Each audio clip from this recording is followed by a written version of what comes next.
My name is Michael Dana. In 2008, I was diagnosed with a rare brain cancer, and after 6 years, I was cancer-free. But the ordeal left me changed, with a different outlook on life and a new sense of priorities. While still recovering, I earned a degree in economics from UNC Chapel Hill. My studies taught me to analyze data and open my mind to see things differently. I also started formal training in the martial arts to better defend myself and use it as a means of extreme physical therapy. Since then, I've obtained black belts in 3 martial arts. I own and run a martial arts school and have logged over 51 teaching hours. To my friends and family, I'm a simple business owner. But to the martial arts world, I'm something else. I am Sifu Mike, and this is Dragon Theory.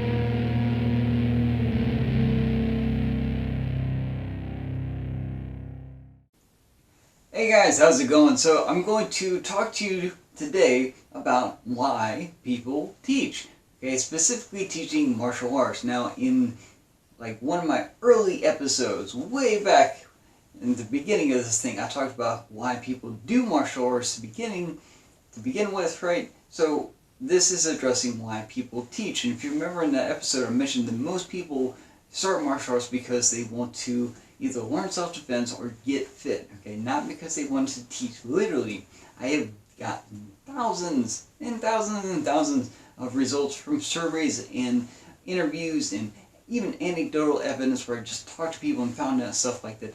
Nobody has ever gotten into martial arts because they wanted to teach, all right? They maybe have gotten to or decided to teach later on, but they didn't start that way, and that's a big thing, right? When you think about most martial arts are set up like academic colleges, right?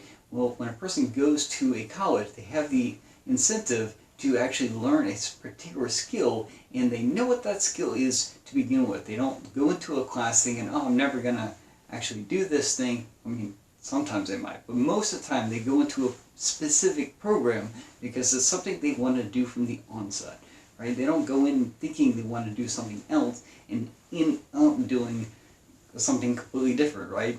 It's like, going in and being like, I want to learn to work on cars, but then somewhere down the way you find out that, oh, I'm a surgeon now? Okay, I'm going to do this thing. I'm going to work on people, right? That would be a massive upgrade. Maybe I should have flipped that around and be more realistic. But it's something similar to that, right? People start martial arts for an entirely different thing, and then along the way end up teaching, right? And so they're not starting off the mindset that they want to learn how to effectively communicate the things that they are learning to the person who is going to be the student later on, right? And so this video is kind of addressing that aspect, in that there are a number of really different ways or different reasons for why people teach, right, and begin teaching martial arts. This is going to be the most common one for explaining why people start their own schools, right, and have their own martial art that they do. And it's so common that it's almost the norm. It's almost like expected that this is the thing that you do, right? And that's the one I'm going to be addressing today. Is the idea of somebody learns martial art, they enjoy martial arts. Most people enjoy doing the thing that they're good at. So they're really good at doing martial arts, but they move somewhere else, right? And when they do, they can't find a school that's similar to the one that they did their martial arts in, that they enjoyed, right? And so because they can't find a similar school, they also can't find schools that will honor their rank. I mean, I've even seen and know of people who have certain ranks in certain systems, found a school of the exact same system, but because the instructor didn't know them from anybody, they were like, you gotta completely start over, right? It had nothing to do with the actual knowledge. They didn't want to assess them and see where they're at in comparison to where they're going to be going. They were just like, you gotta redo everything from scratch and start over. And a lot of people are like, screw that, man. I've already spent X number of years learning this thing. I'm not going to relearn it, right, and go from the bottom up and just like be taking out white belts left and right kind of deal. And so they don't go to that school, right? They end up starting their own school, All right, this happens all the time. Okay, like literally, if it's the same school or it's the same system or something completely different. Somebody say they learn karate, they go to a town that has no karate whatsoever, then they're like, okay, fine, I'm gonna start my own karate school. All right, not necessarily with the intention of making students really good in karate, but with the intention of continuing the thing that they enjoy. Alright, there is nothing wrong with continuing to do the thing that you enjoy doing. Right? Now, like I said, most people enjoy doing the thing that they're good at, so these guys are good. Guys and gals. Sorry, I say guys all the time, but you kind of get the idea. People, when they start a martial arts school, sorry, they want to do something and continue doing it, so they open up a school, right, and they teach people to a point, to a level that they're at. You see this a lot in schools that are heavy on sparring, or what they call free practice, or randori, or rolling, or situationals. All right, you know, one-on-one practice where it's almost, there's a whole bunch of techniques that you can do within that situation, right? But the person who is the instructor is the one that knows everything that you can do in that situation. Right? The student is still learning all that stuff. Right? If you know everything that you can do in every situation and everything that your opponent can do in every situation, winning is the result. Okay, that is the art of war, literally. So, from the very get-go, if you have a school where the instructor is doing a lot of sparring via, that's like his method of teaching, you know, then inherently he's always going to have the upper hand on the student. All right, and a lot of martial arts are kind of built in that way. I mean, this has been going on for, I don't know, 80 years or 100 years. Long time, okay? This is like the whole nature of modern martial arts.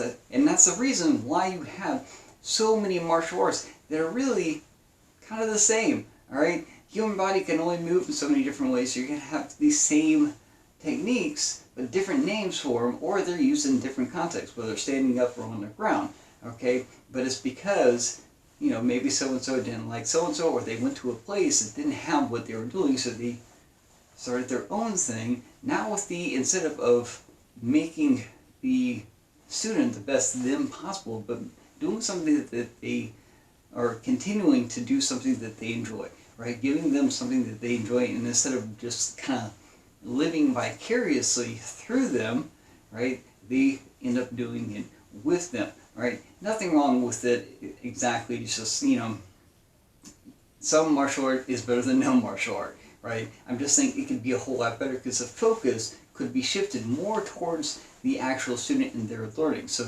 the idea is that the person who is teaching is doing the best they can, right? They're doing it so that they want to continue something that they enjoy, and because they enjoy it, they think that other people will enjoy it, but they don't realize that the reason why they enjoy it is because they're freaking good at it, right? And they don't make the other person as good at it as they could be, right? And they don't even realize this. And so it's not that they're bad or wrong, it's that they're ignorant, right? Everyone is ignorant at some point and ignorant of something, right? And so I'm not saying people are wrong, people are bad, all right? I'm just saying they can be a whole lot better if you've just kind of stepped to the side and let the student be the student, learn as much as they can, do as good as they can, and try to make them as good as possible. But some people tend to not do that. Some people always want to stay on top. That's how their martial art was taught to them.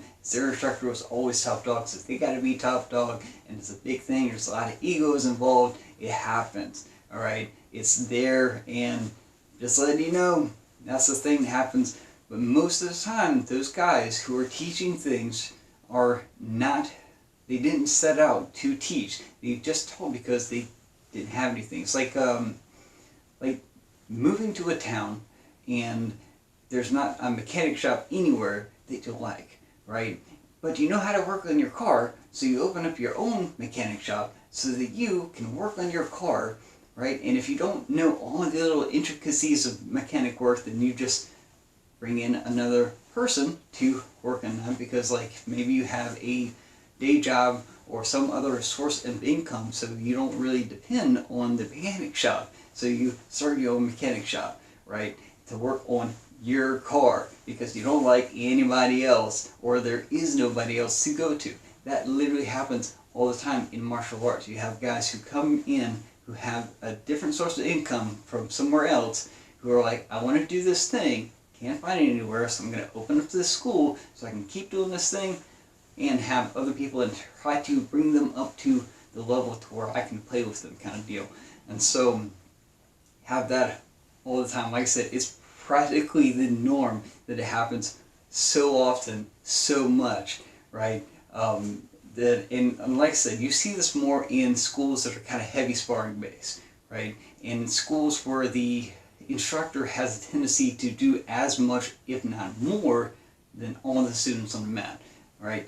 Also see this. I mean, I've been everywhere, seen all the different kinds. So it's one of those things that happens. Now, if you're the kind of person that doesn't necessarily need a physical instructor in front of you, definitely check out my videos. I got videos everywhere, man. I've got videos on my YouTube channel, right? Okay, I've got like over 200 some odd videos on this channel, okay, tkfmma, right? Now, if you go to thedragonmethod.com, I've got another set of videos, like 24 hours or more of videos, tutorial videos specifically that will teach you not only how to teach martial arts, if you're interested, it'll teach you all this stuff in the martial arts, man. Just lots of in-depth video tutorials on how to do all these different techniques, and I'm always adding to it. That's called thedragonmethod.com, and I've got Facebook and Instagram pages for all of them. tkfmma, dragonmethod.com, all that stuff, right? So be sure to check out those things, and with this video, like, share, subscribe, all that kind of good stuff. Be sure to check back with more, because I try to add a new video every single week, right? Talking about different stuff, okay? Like I said, trying to educate people, trying to give you everything I got so that you can be the best you possible, because that's what I want, man. I just want everybody to be better, because you totally can be, right? I see this all the time, everywhere. So I'm making all these videos, letting people know, trying to get the word out. All right, so share so you can get the word out as well. All right. Hope you guys are doing good, and I'll talk to you later. All right, bye.